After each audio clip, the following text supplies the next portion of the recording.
एक और बयान प्रधानमंत्री ने आज दिया है जिसमें कहा है इंडिया ब्लॉक जो है वो मुजरा करता हुआ वोट बैंक के लिए मुजरा करने को तैयार है। देखिए, प्रधानमंत्री के बारे में मैं बार बार इस बात को कह रहा हूँ कि उनकी भाषा जो है वो प्रधानमंत्री की भाषा नहीं है, वो एक सड़क छाप व्यक्ति की भाषा है।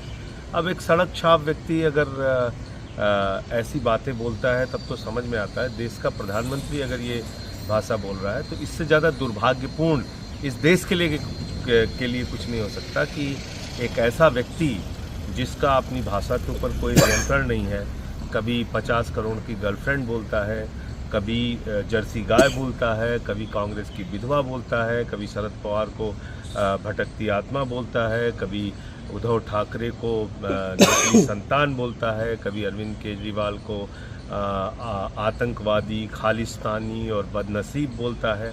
तो प्रधानमंत्री मैं समझता हूँ कि वो अपना आपा खो चुके हैं और वो इस तरह की बातें कर रहे हैं। उनको अब कोई गंभीरता से ले नहीं रहा। ये उनकी हार की, हताशा की शब्दावली है और मैं फिर दोहरा रहा हूँ कि ये एक प्रधानमंत्री की शब्दावली नहीं है, ये एक सड़क छाप व्यक्ति की शब्दावली है। आखिरी सवाल, अब दिल्ली और जो जिस विषय को लेकर उसको मैं फिर दोहरा के बोल दे रहा हूँ।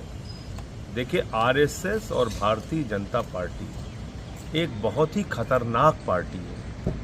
इनके मन में आज से नहीं 1949 से बसा हुआ है भारत का संविधान बदलना है, भारत का संविधान खत्म करना है, बाबा साहब डॉक्टर भीमराव अंबेडकर जी के द्वारा लिखे गए संविधान को समाप्त करना है। 1949 से विरोध कर रही है आरएसएस और बीजेपी इसका। तब जनसंघ थी और बाद में बीजेपी। इन्होंने आरक्षण जब लागू हुआ इस देश में 1989 के अंदर, उस समय पूरे देश में नंगा नाच किया, खूब विरोध किया, जितना कर सकते थे किया बीजेपी वालों ने। 89 में जब मंडल कमीशन लागू हुआ, उसके बाद 2015 में मोहन भागवत ने कहा आरक्षण खत्म होना चाहिए। आरएसएस के दूसरे बड़े नेता हैं मनमोहन वैद्य, उन्होंने कहा आरक्षण से अलगाववाद फैलता है।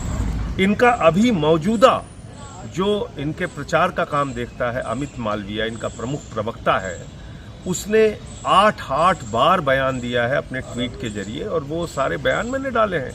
इनका एक सांसद है तेजस्वी सूर्या जो कहता है आरक्षण एक गंदा दलदल है।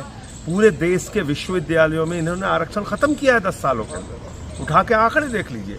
तो ये देश से आरक्षण को खत्म करेंगे, बाबा साहब डॉक्टर भीमराव अंबेडकर के संविधान को खत्म करेंगे।